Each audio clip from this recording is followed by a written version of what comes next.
Advocate Vinod, ഇവിടെ ഒരു അസാധാരണ സാഹചര്യം, അസാധാരണ വിധിന്യായം എന്ന നിലയിലേക്ക് കാര്യങ്ങൾ പോവുകയാണ് എങ്കിൽ നോക്കൂ, സത്താ ബസാറൊക്കെ തന്നെയും മാറ്റി പറഞ്ഞു തുടങ്ങിയിരിക്കുന്നു.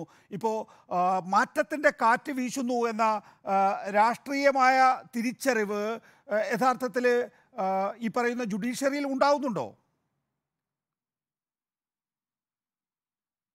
തീർച്ചയായിട്ടും. നമ്മൾ ഇപ്പം സംസാരിച്ചുകൊണ്ടിരിക്കുമ്പം ഹരിയാനയിൽ 3 സ്വതന്ത്ര MLA മാർ രാജിവെച്ചിരിക്കുന്നു. ആ ഗവൺമെന്റിന്റെ ഭാവി എന്താണെന്ന് നമുക്കിപ്പോൾ വ്യക്തമാണ്.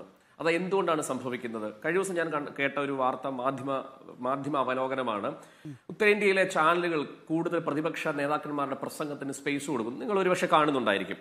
അപ്പൊ ഇത്തരത്തിൽ ഒരു മാറ്റം ഈ 3ാം ഘട്ട തെരഞ്ഞെടുപ്പ് കഴിയുന്നതോടുകൂടി മാറുന്നു എന്നുള്ളത് സത്യമാണ്, വ്യക്തമാണ്. പിന്നെ അങ്ങ് പറഞ്ഞ അല്ലെങ്കിൽ ശ്രീ KV ഹരിദാസ് പറഞ്ഞ ഒരു കാര്യത്തിന് മറുപടി പറയാതെ പോയാൽ, എൻ്റെ സ്പേസിൽ അത് മറുപടി പറയാതെ പോയാൽ എനിക്ക് അതിനുള്ള സാധ്യതയില്ല, സാഹചര്യമില്ല. ഇവിടെ 1999 ജാർഖണ്ഡിലെ കൽക്കരി അഴിമതിയെ ബന്ധപ്പെട്ട് ജയിലിൽ പോയ യൂണിയൻ മിനിസ്റ്റർ ദിലീപ് റേയുടെ ശിക്ഷ കഴിഞ്ഞ ദിവസം ഡൽഹി ഹൈക്കോടതി സെന്റൻസ് സസ്പെൻഡ് ചെയ്തു. എന്തിനാണെന്നറിയാം? ഒഡീഷയിലെ അദ്ദേഹത്തിന് കാൻഡിഡേറ്റായി BJP കാൻഡിഡേറ്റ് മത്സരിക്കുന്നതിന് വേണ്ടി അദ്ദേഹം ശിക്ഷ സസ്പെൻഡ് ചെയ്ത ഉത്തരവ് ഇറങ്ങിയിട്ട് ഒരാഴ്ച മാത്രമേ ആയിട്ടുള്ളൂ. അദ്ദേഹം BJPയുടെ കാൻഡിഡേറ്റ് ആണ്, ശിക്ഷ സസ്പെൻഡ് ചെയ്തിട്ടുണ്ട്. അദ്ദേഹത്തിന്റെ അറിവിലേക്ക് പറയുകയാണ്. പിന്നെ അദ്ദേഹം ഇവിടെ പറഞ്ഞു, ഇന്ത്യ കണ്ടതിൽ ഏറ്റവും നാണം കെട്ട മുഖ്യമന്ത്രിയാണ്, കടിച്ചു തൂക്കി കിടക്കുന്ന ആളാണ് കേജ്രിവാൾ. ഞാൻ പറയാം നാണം കെട്ടത് ആരാണെന്ന്.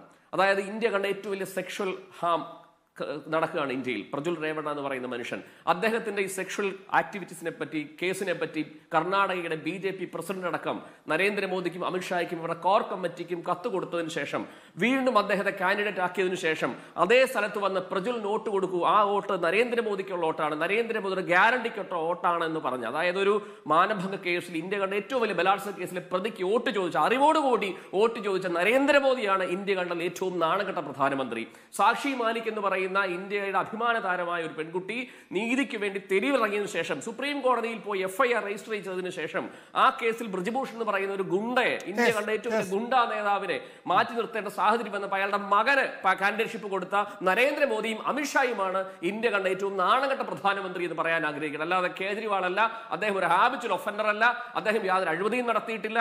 അറസ്റ്റിനെ ചലഞ്ച് ചെയ്തുള്ള ഒരു കേസിൽ ഇവിടെ സൂചിപ്പിച്ചതുപോലെ സ്വാഭാവിക എല്ലാവിധ സവിശേഷ അധികാരം ഉപയോഗിച്ചു ഇന്ററിം ബെയിലിനെ പറ്റി കോടതി സംസാരിക്കുന്നെങ്കിൽ അത് കോടതിയുടെ ഡിസ്ക്രിപ്ഷനാണ്, പരമോന്നത കോടതി വിധിയാണ്. അത് അംഗീകരിക്കാൻ എല്ലാവർക്കും ബാധ്യതയുണ്ട്. ഇവരൊന്ന് പറയണം. ഇപ്പം ഇവിടെ ഇരിക്കുന്ന ഇദ്ദേഹം ഒന്ന് പറയണം. എന്താ അറിയാമോ? കേജ്രിവാൾ ജാമ്യം സുപ്രീം കോടതി അംഗീകരിക്കത്തില്ലെന്ന് പറയാൻ ധൈര്യമുണ്ടെങ്കിൽ, നട്ടലിന് തന്റെ ഇടമുണ്ടെങ്കിൽ അത് പറഞ്ഞിട്ട് ഈ ചർച്ച അവസാനിപ്പിക്കണം.